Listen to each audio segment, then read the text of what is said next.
Тахаджуд намазына түн ортосында кээде тура албайтам. Иша намазын окуп бүтүп, тахаджуд намазын киргенге чейин зикир кылып отурса болобу? Аллаху акбар. Тахаджудтун убагына чейин отуруп. Машалла.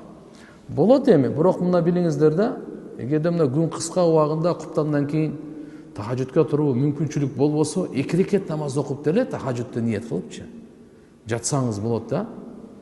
А эгер өзү тахаджуд деген худжуд деген уйкуну айтат. Тахаджуд деген таркун наум, уйкуну таштоону айтат. Тахаджудтун мааниси эмне экени? Таркун, уйкуну таштоо. Демек, бир уктап турганда айтат да өзүчү. Пайгамбар саллаллаху алейхи ва саллям түн ортосунда турат эле. Риваяттарда келет нисфул лейл.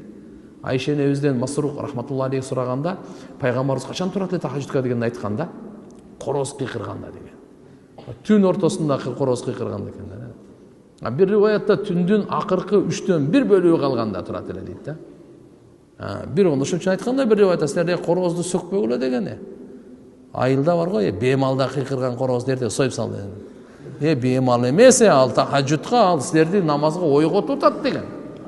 Пайгамбарыбыз айткан да, ушинтип айткан. Силерди эмнеге ойготот дейт? Намазга ойготот. Юқиду лис-сала деген. Намазга ойготуп аткан нерсени сен жок кылган кандай бул?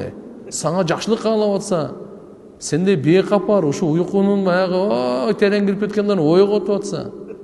Маша.